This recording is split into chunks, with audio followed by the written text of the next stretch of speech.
shopgear.com. The following is a presentation of the Gear Radio Network.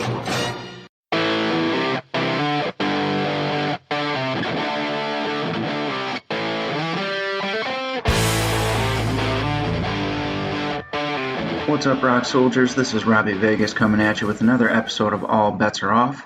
On today's show, we have Richard Syrett, who is the host of the Rock and Roll Twilight Zone, Coast to Coast, and a bunch of other podcasts and radio shows dealing with the paranormal.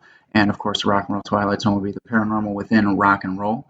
I'm not going to spoil too much for you. I'm going to let Richard tell us all about it once we get him on the phone here. And, of course, before we get going today, I'm going to need you guys to check out one of our sponsors in Unchained Muscle. You can get to their website at unchainedmuscle.co.uk. Unchained Muscle is your one-stop shop for men and women's workout gear, shorts, tank tops, t-shirts, hats, of course, shaker bottles. And, of course, if you go to their mental health section, they will donate a portion of the proceeds to mental health charity. We will have the founder on a future episode of All Bets Are Off, but we'll get to that another time. And make sure at checkout you use code RVegas20 to save yourself 20% on your entire order. And let's not waste any more time here, and let's get Richard on the phone. All right, Richard, so just to start, I do want to thank you for doing this. I know we've been trying to do it for a while, and there's been some hit and miss and a bunch of things going on, so I truly, truly appreciate your time. So thank you very much. My pleasure.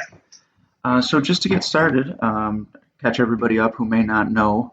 So you are guest host of Coast to Coast. You host the Rock and Roll Twilight Zone as well.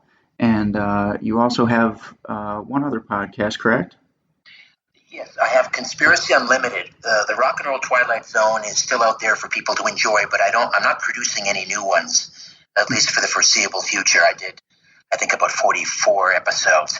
And then I have my weekly syndicated radio program, The Conspiracy Show, which airs Sunday nights on Zoomer Radio out of Toronto, and then I have about 38 affiliates across North America.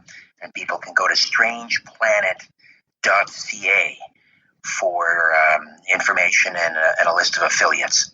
Okay, that's awesome. Now, and just to let everybody know, these shows are all regarding like paranormal and UFOs and things like that. So how did you end up getting into that stuff? I started in talk radio in the early 90s behind the scenes as a producer. I was a call screener and an off-air producer, which meant I booked guests and I came up with show topics and I prepped the hosts. This was at CFRB 1010 in Toronto, which is a 50,000-watt AM station. And in the late 90s, I was given my own show on a Sunday night. I had 2 hours to fill. And it didn't start off as paranormal and conspiracy. It just sort of evolved gradually over time. But certainly by the time 9/11 came around, which, of course, changed everything for everyone, it was pretty much, full bore, 100% conspiracy, paranormal, all things alternative. Okay, so it wasn't necessarily something that you, throughout your life grew up with like a natural love for, or something that you always wanted to look into or get into. It just kind of happened organically? Somewhat. As most things in my life do, just sort of evolve organically. Initially, I hadn't even thought about a career in talk radio. Coming out of college, I was eyeing a career in television documentaries. However, it just so happened that this is what I guess God had in mind for me, or whatever, the universe. But I had always been interested in what I call the big questions. Oh, who are we? Why are we here? What happens after we die? Right. Who's really running the world? How does it work? Those sorts of things. And I was also a big fan growing up of a program with Leonard Nimoy in the mid-'70s called In Search Of, which was kind of a precursor to a lot of the paranormal and conspiracy shows that are on today. I mean, we all owe a gratitude to the producers of Leonard Nimoy's In Search Of. And then, of course, like many people, I was a big fan of Art Bell. I liked Art Bell, though. I listened to him, not so much the content. I mean, that was intriguing, certainly, great content. But also, as an aspiring broadcaster, I listened to his voice, and he had that resonance and that timbre and cadence and everything. He had that kind of voice. I always say I could have listened to him read from the telephone directory, and it wouldn't have mattered. It would have been equally captivating. So when I had my own show, there really was kind of that content, this arena wasn't really being serviced, I thought, to full capacity in this market, Toronto. Art Bell was on, but that was about it in Toronto. There was nothing else. So I just sort of jumped into the void, if you will. Okay. And that's a name too, Art Bell, that I hear in a lot of the paranormal podcasts. And a lot of people look to him and say that he was their start in all of this. So that's pretty cool to hear too. So now you have had the Rock and Roll Twilight Zone, which you can still listen to on podcast apps and things like that, which is how I discovered who you were, because I heard your interview on Talk is Jericho. And, of course, you were talking about the Paul is dead conspiracy theory. So my question to you is now, how did that come about with the Rock and Roll Twilight Zone? Are you just a huge fan of music and you kind of combine those two things? Yes, a huge classic rock fan. The 4 Ds, Dylan, or the 3 Ds, Dylan, the Dead, and the Doors, and of course the British Invasion, the Zombies, the Beatles, the Stones. Still love that music. But what happened there was, it's a bit of an involved story. I became friends over the airwaves, so to speak, with a rock and roll historian who was also a frequent guest on Coast to Coast, R. Gary Patterson. He had written several books in this genre. The first one, in which he really made his name, was called The Walrus Was Paul, in which he sort of deconstructed the whole Paul is dead mystery. Mm-hmm. And then he became, just a huge favorite on radio and television and the Beatles festivals and so forth. He wrote another one called Take a Walk on the Dark Side, Rock and Roll Myths, Legends, and Curses. And so he became a regular on my show, and we became good friends over about 15 years. And then finally we got to meet face-to-face at a George Newry event here in Toronto. Mm-hmm. We decided we wanted to do something together, so we concocted this idea of combining rock and roll and the paranormal, or rock and roll and the unexplained, all of these things. And we worked for the next 2 years every week over Skype and so forth, meeting and email and texting and calling each other. And we developed this radio program. It was going to be called The Spirit of Rock Radio. And we were getting close to landing a radio station. He lived down in the Knoxville area. And we were getting close to landing a program or a radio station, rather, to carry the show. And Gary, the weekend before we were supposed to have this meeting, Gary died suddenly. And there's a whole sort of paranormal story related to that. Maybe we can get into at some point. Yes, I would love for you to tell that story, actually, because I have heard it, but I want my listeners to hear it as well. Right, but just to get to the sort of the genesis of the Rock and Roll Twilight Zone. So I came back from Gary's funeral, and I was thinking, what do I do now? Do I just let this thing go? We worked so hard on it. And I thought, what would Gary want? I just, for whatever reason, I felt strongly that Gary would want me to go ahead with this. And so I decided, rather than try and get it launched on radio and build a network, which is just a long, long process, I decided, okay, well, I'll do it as a podcast. I'll do it on my own. And one of the last interviews that Gary did was with Chris Jericho, who was maybe a couple of weeks before Gary died. Chris was touring with his band Fozzy in Knoxville, and he was a big Gary Patterson fan, so he stopped by, and the two of them had an interview. Gary was on the show, and so I reached out to Chris, and I said, Chris, you don't know me, but I was good friends with Gary. Yours was his last interview. We were working on a program together. Would you be interested in hearing about it? So he said, I'll be in Toronto in whatever month it was, August, I think. And we met at the Royal York Hotel, and he interviewed me for his Talk is Jericho podcast. He's a great interviewer, by the way. Oh, yeah, absolutely. And just very astute and knowledgeable in a wide, a vast array of subject matter. And I'm not even a wrestling fan. I mean, I suppose I was maybe in the 80s, but I didn't really have much to talk to him about wrestling. I asked him more about his father, who was a hockey player. Right. Played with the New York Rangers. I remember his dad, Ted Irvin. Anyway, So Chris loved the show, and then the interview that we did, and then a couple of weeks after that, I said, well, here's a demo that Gary and I were working on. Would you be interested in taking this on your Talk is Jericho network? And he loved it, and that was it. We did it, and it ran for about 10 months, and it just it became so all-consuming. It was done in a documentary style, as you know, 3 or 4 interviews per episode. It was costing me a fair bit of money to have it produced, and it was really slick and well put together, and I'm very proud of it. But it just didn't take off the way I thought it would for whatever reason, and I wasn't able to monetize it as quickly. Or in fact, I didn't see any monetization on the horizon.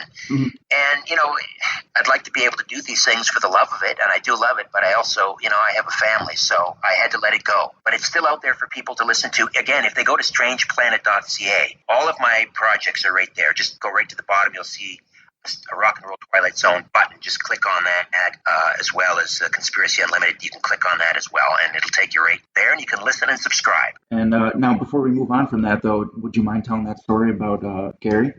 All right.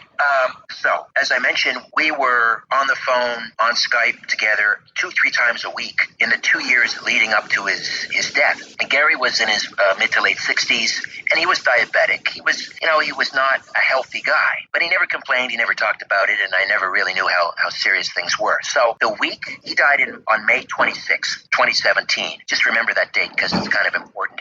Mm-hmm. May 26, 2017. So the week before, he called me, or actually a few days before, he called me on a Wednesday, and he said, I've got this interview with the management at a radio station in Knoxville. They want to take the show. And I said, great, Gary, good job. That's wonderful. And I remember that distinctly because I was sitting in my car in the parking lot of All Saints Greek Orthodox Church here in Toronto. I was waiting for my boys to be let out from Greek school. So I remember that conversation distinctly. And then the next time we talked was on the Friday, the 25th of May. And he called me, and I remember distinctly seeing his name pop up on my iPhone on the caller ID. And we talked. I'm not sure how long we talked, but I remember a couple of things. First of all, it was dark out because when I talk on the phone, I have this habit of wandering aimlessly around the house. I get up and I walk. It's kind of nervous energy.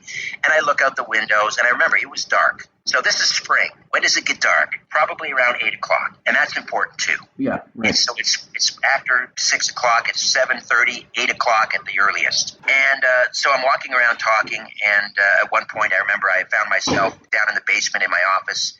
And Gary started mentioning a few things about the meeting that we had that was supposed to come up on the Monday. And he said, Richard, I completely forgot in his wonderful Tennessee drawl.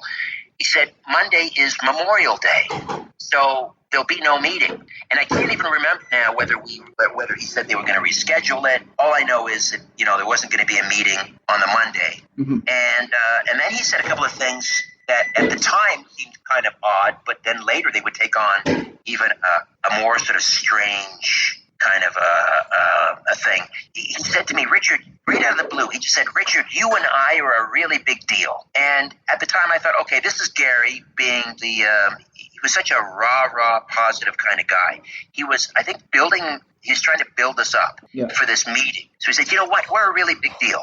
Sort of, don't worry, this is going to happen, that kind of thing. Yeah. But at the time I said, okay, where's that coming from? And then he said something. He said, Richard, you know what, you're a really cool dad. And I thought, wow. Well, thank you. I don't know why he's saying that. That's kind of cool, but thank you anyway. And then one of the last things I said to him, or if not the last thing, was, so Gary, it's Memorial Day coming up. Happy Memorial Day weekend. Are you going to have a barbecue? Because I'm a Canadian, and I know the two things I know about Memorial Day weekend down in the United States, because we don't have that up here. Right. You celebrate your veterans. You put maybe a little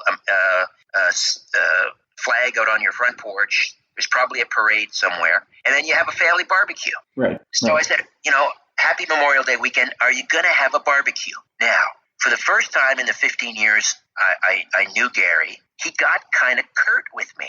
He got a little bit cross almost. Mm-hmm. His tone changed, and he said, there will be no barbecue. Just like that, flatly, matter-of-factly, with a little bit of, churlishness in it almost. And I thought, oh boy, did I just step in something? Did I just, open up a family wound, or is there something going on I don't know about? I said, okay, I'm just going to leave this alone. And I said, all right, Gary, okay, we'll talk to you later, or something like that. I don't remember exactly how the phone call ended. So that night, Friday night, I go to bed, and normally my wife has Coast to Coast on. We listen faithfully, and my Coast colleague at the time, Dave Schrader, no longer with the program, but he was guest hosting that night. And normally I would be up listening, but I fell asleep right away, which is odd, because had I been listening, I would have heard the news. Mm-hmm. They announced that night on Coast to Coast that Gary had passed away, but I missed it. So I woke up Saturday morning. My ritual is I grab a cup of coffee, head out to the front porch, check my Facebook messages, my emails, etc. There's a Facebook message from Dave Schrader at Coast. Richard, I knew you and Gary were close, thought you'd like to know. Gary passed away last night. So, typical reaction on my part, I started to laugh. Ha, ha, ha, that's ridiculous. I was just talking to Gary, so I immediately called Gary on his cell phone. Of course, I get his message. I leave a message. Gary, what's going on? Dave at Coast says you're dead. Give me a break. Would you please call me back? Of course, he never returned my call. I ran upstairs, and my wife, the mighty Aphrodite, as I call her, was just getting in bed, and she saw the look on my face. She said, what's wrong? And I said, I think Gary's dead. And without me prompting her, she said, and this is kind of corroboration, she said, wait a minute, you were just talking to him last night. And I said, yeah, that's what I thought. I thought so too. So then I checked the recents on my iPhone, where you can check who called you, outgoing and incoming calls. Yes, yep. On Friday, I had no incoming calls. I had no outgoing calls. I talked to no one according to my phone. So then I think, okay, did I misremember? Because I'm a skeptic. Right. I'm a skeptic. This stuff doesn't happen to me, and if it happens to other people, I believe they've had an experience, but I don't know how to explain it. I checked on Thursday. I had a couple of calls, but none of them were from Knoxville. Okay. Because I knew the area code. I knew Gary's number. But they were on Wednesday. On Wednesday was the call from Gary when I was in the parking lot. So now I'm thinking, okay, this is crazy. I called down to the funeral home. Gary lived just outside of Knoxville in a little town called Oliver Springs. One funeral home. I call it. I said, do you have an R. Gary Patterson there? Yes, he just came in today. And, of course, that was confirmation. My heart sunk. It was true officially. So I went down to the funeral, and there's Gary decked out in a beautiful blue metallic casket with his, I think he had a Fender Stratocaster. He was a musician. Oh, wow, okay. I think he had a guitar, beautiful guitar on a stand in front of his casket. And there's his brother Michael standing in front. So I went up, lined up to pay my condolences. And it was strange. I was very choked up. I mean, I'd lost my father. I'd been to so many funerals, been a pallbearer more times than I can count. Mm-hmm. And, of course, I was, saddened by all of those deaths, particularly my dad. But for some reason, this one was really, really choking me up. And I didn't want to say anything to Michael. I didn't think it was appropriate to say, hey, I think I got a call from your brother after he died. That's not on. So, but I was curious about a few details. So I said, Michael, I'm so sorry for your loss. And I introduced myself, and he was so thankful that I had come all that way from Toronto. And I was happy to hear that Gary had spoken of me often. And I said, Michael, I got to ask you, when did Gary die on Friday? Thinking, okay, I got a call after dark from him.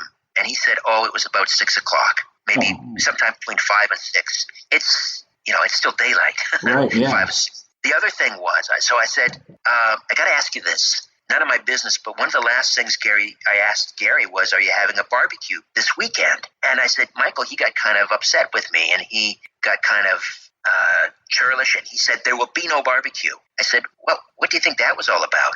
And then Michael looked at me, and he had a real puzzled look on his face. And he said to me, he said that to you? I said, yeah. He said, there will be no barbecue. What was that all about? And Michael said, gosh, that's strange, because the day he died, he said he went out looking for a barbecue. He spent $500 on a brand new, Broiler King or whatever it was, and he spent the rest of that afternoon putting it together on his back deck. Wow. So what did he mean by there will be no barbecue? Well, if Gary called me after he died, after he just spent $500 in the last hours of his life putting that barbecue together, now knowing there will be no barbecue, right, maybe that's why he was a little upset. So that's the story. I don't discount some more prosaic explanation, except I don't know what to tell you. The phone call apparently happened on the Friday. No record of the call coming in on the Friday. It came in after dark. Those strange things that Gary said to me, and I think about that a couple of times a week still. It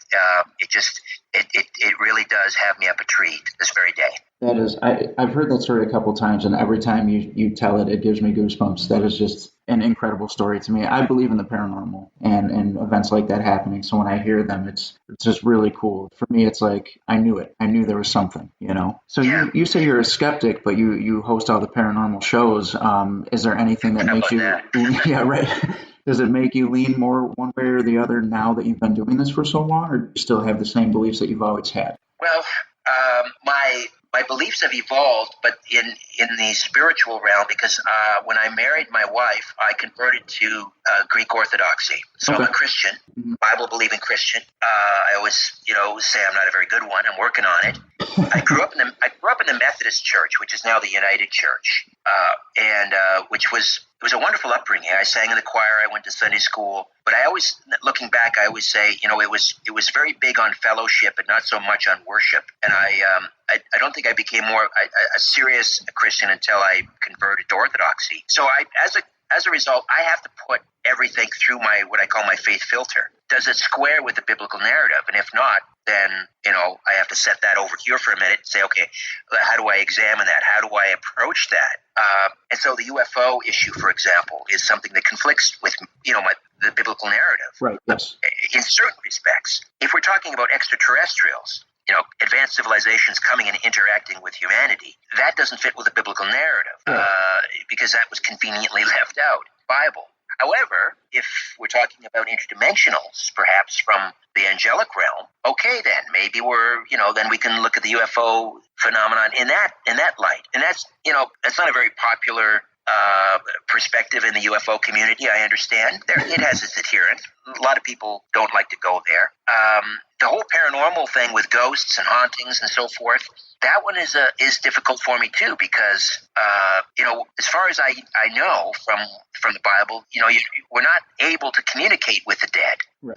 They're asleep. They're asleep, and they will wake on Judgment Day. They'll be resurrected, and they'll be sent one way or the other. But depending on, there are certain traditions, I think, where there's a little wiggle room within the Christian church. For example, we're told that we can commune with the saints, right? People, Catholics and Orthodox Christians, they pray to the saints. Right. And they were human, and they passed over. So, maybe there is some way that you can, we're not supposed to conjure, necromancy and conjure the dead and so forth, and fool around with Ouija boards and all that kind of stuff.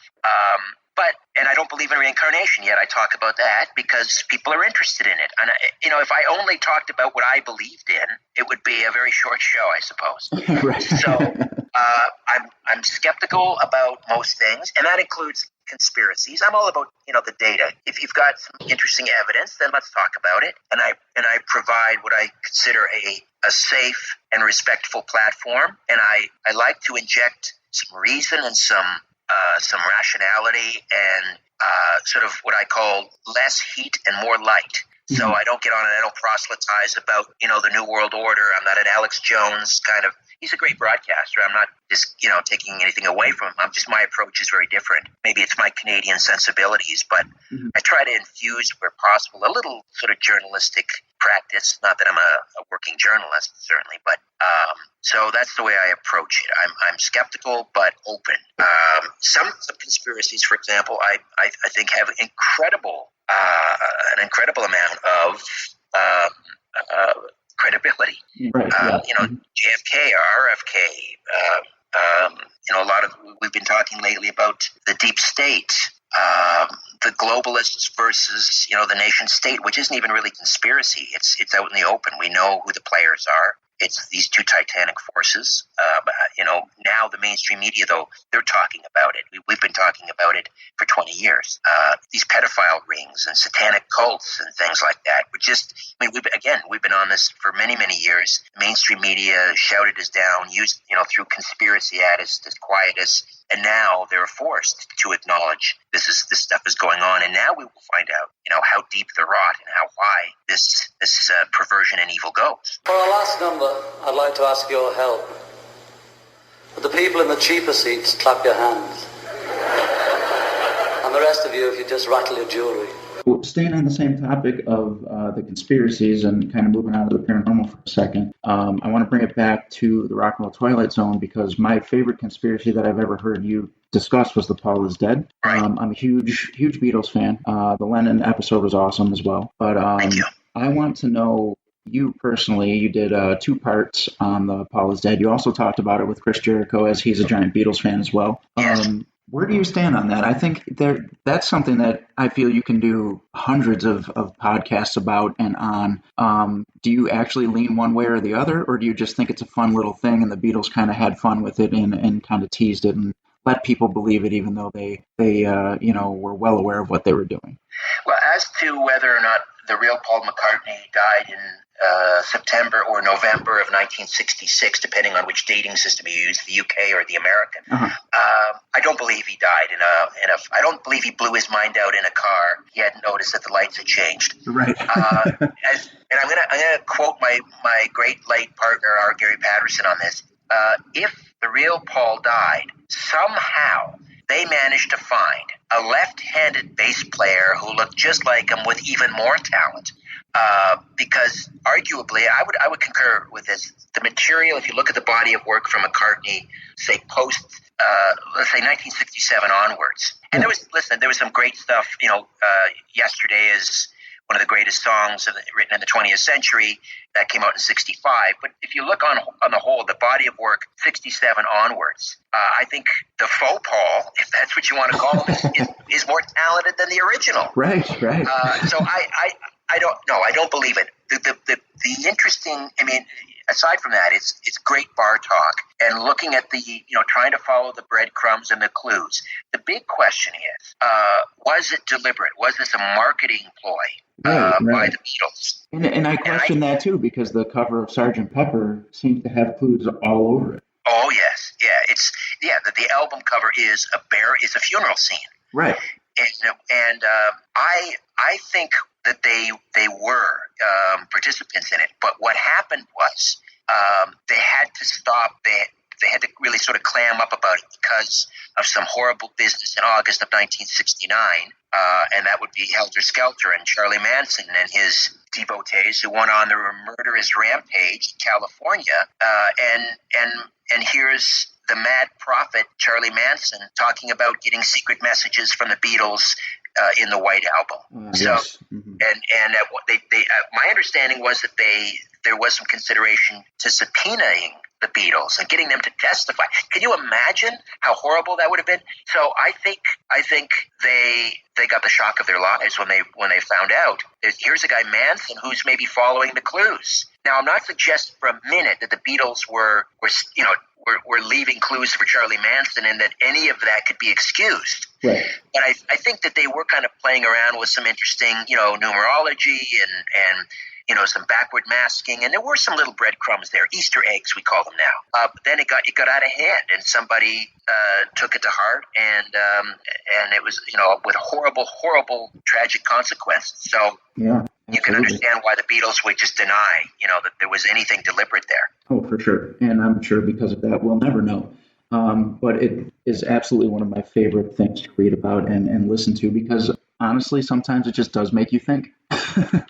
Well, that's why I love this arena that I'm in, the unexplained, the strange, high strangeness, conspiracies, paranormal, because it does make you think. And once you venture into this territory, remember I started off as a talk radio producer. We weren't talking about this. My hosts, we were talking about the news, right? Budgets and provincial budgets and municipal garbage strikes and this and what I call the workaday reality.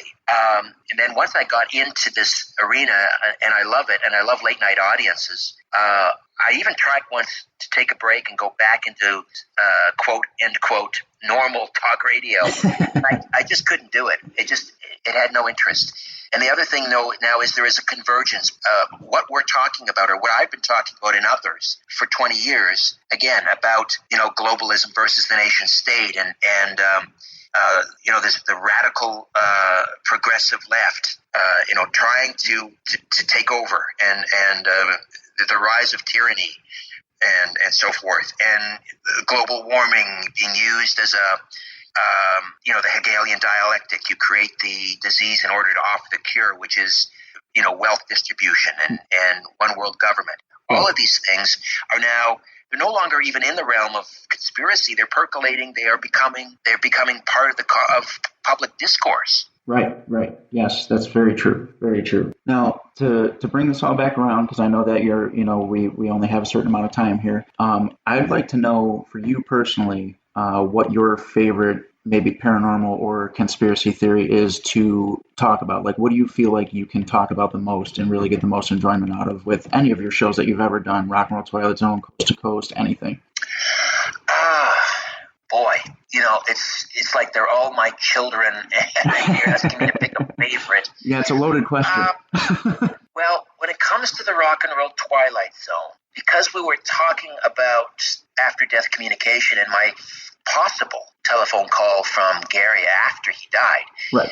There was an episode of the Rock and Roll Twilight Zone that kind of mirrors that, and that was one we did on Johnny Horton. Oh, yes. Now, for your listeners that are too young to remember, Johnny Horton he was kind of a country folk singer. They called him the singing fisherman. He was just a good old boy from Louisiana. He loved to fish.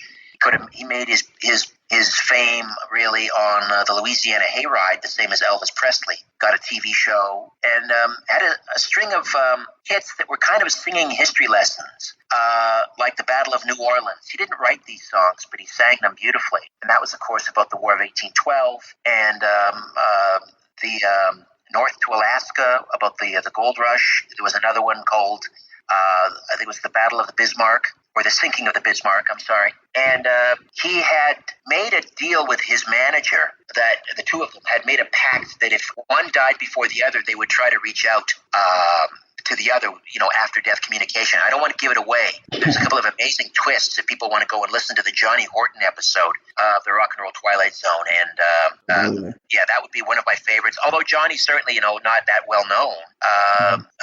The Kurt Cobain episode is interesting because I was never really a Kurt Cobain huge fan. That was not my, the grunge music was not my cup of tea. I was, again, classic rock.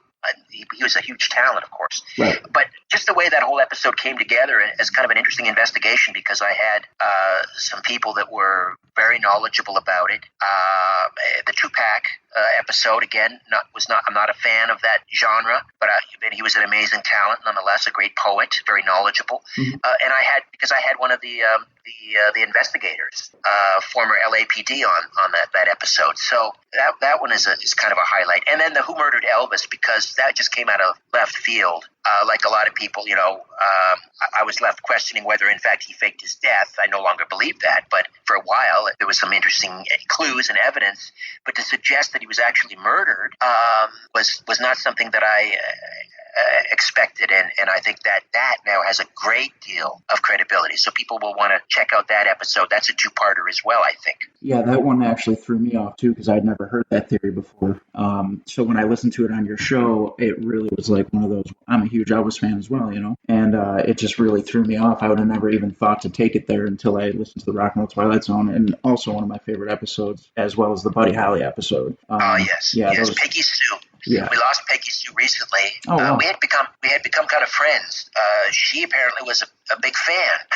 Imagine that. It should be the other way around. But she loved it. She loved it when I hosted Coast to Coast, and she never missed it when I was on. And she came on my radio show with Gary a few times, and then she's featured in that episode. And she passed not too long after we did that. So the Buddy Holly one is great too. All right, well, very cool. Did you want to touch on any of the ones that were not on the Rock and Roll Twilight Zone as being a favorite of yours, or is that still a loaded question? No, I've been thinking about it. As a Christian, and I'm not a Bible thumper, believe me. I don't talk about it on the air a lot, and I only raise it when I think it's important for people to understand a particular bias that I have. But I do like talking about mysteries of the Bible, and I think that can be appreciated on a number of levels. Absolutely. Even if you're not, a devout Christian, there's so many interests. It's just an amazing book, regardless. Mm-hmm. And so I love talking about Bible's mysteries. And one of my I have a couple of favorite guests. One of them is Jonathan Cahn, who is a Messianic Jew who has written a series of books dealing with what they call the mysteries of the Jubilee every 50 years. And it's like God's clock and all of these things that happen according to prophecy, not just in the same year, but in many cases at the appointed day and month and even the appointed hour. It's just absolutely amazing, and I never get tired of listening and talking with Jonathan Cahn. Carl Gallups, who is a Baptist preacher down in Florida, has written a pile of best-selling books regarding mysteries of the Bible. I love talking to him as well, and I consider both of them to be friends and spiritual counselors as well. So there you go. Awesome. And again, I truly appreciate you being on. I know you got to get going, so I won't keep you any longer. But I really am glad we finally got to do this. We've been trying for months, I think. So I definitely appreciate your time. And before you go, if you just want to plug your website one more time, let everybody know where to find you on social media and, get all that good stuff going. Great. Well, thank you, Robbie. And let me say, a pleasure talking to you, and I admire your perseverance. I can be hard to track down. So I'm glad we finally got a chance to sit down and talk. Well, thank you. All right. So the main thing is to remember is if they go to strangeplanet.ca, strangeplanet, all one word, .ca. I'm up in Canada, so it's not .com, it's .ca. And all my podcasts are there. The YouTube channel is there. If you go to Twitter, just at Richard Syrett, Syrett. And Facebook, just Richard Syrett, or The Conspiracy Show. You'll find me on there. Instagram is Richard Syrett. And then, I'm on Coast to Coast. I'll be on tomorrow, Saturday. I don't know when this podcast airs, but I'll be on Saturday, July 13th, Sunday the 14th. I'm usually on 3 times a month. And again, if they go to strangeplanet.ca and go to the live events and appearances page, that they can keep track of when I'm going to be on Coast to Coast. Awesome. Okay, cool. So I know we probably just got, to scratching the surface here, but maybe sometime down the road we can do a part 2 with you. But until then, I totally appreciate it, and I thank you very much. Hey, Robbie, thanks a lot. Have a good one. You too. All right, Rock Soldiers, there you have it. That was Richard Syrett of Coast to Coast, Rock and Roll Twilight Zone, and so much more. Great conversation. I really enjoyed that. I've been trying to track him down for a long time, and I hope you guys check out his radio shows, his podcasts, and, of course, his website. So just like always, make sure you check out the link for Insane Labs and the details to this show. Use code RVegas30 to save 50% on your gym supplements, BCAAs, pre-workouts, protein powders, vitamins, whatever you might need. I've never looked better or felt better, and it's all because I use Insane Labs. So make sure you check that out, and we will see you next time on All Bets Are Off.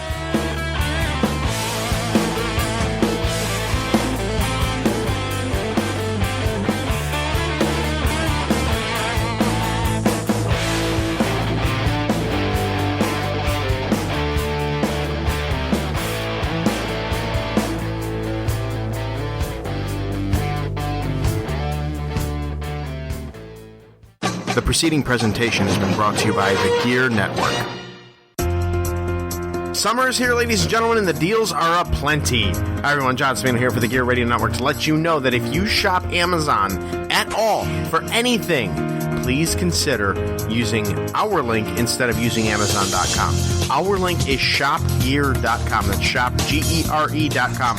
Very simple, very small. But what it does is when you type that into your URL browser, it'll redirect you right to Amazon, right to your account, and you do all of the Amazon purchases that you normally would. But the difference between using my link versus using the regular Amazon link is you tell Amazon that we at Gear Network referred you, and they give us a small commission of your purchases, which goes a very, very long way to help sustain the free podcasting and help us continue to upgrade the studio as needed to continue to provide this content. So very, very easy for you to do. You use Amazon anyways. Shopgear.com. Use that redirect link just once. It'll stick to your cookies. It'll stick to your history, and you won't have to even bother using it again. Just type the letter S after you use it once. Shopgear.com will pop up. Boom. Hit enter. You're good to go. You're at Amazon. You're doing your Amazon shopping. You're getting your free 30-day trial of Prime, which gives you shipping in 2 days or less if you don't have Prime. If you do have Prime, you're still getting the benefits of it, my babies. And you're doing it, and you're helping out this small business by doing what you normally do anyways. Thank you very much, by the way, for all of the patronage that you have given us over the years using shopgear.com and for the continued use of that link from all of us here at the Gear Radio Network.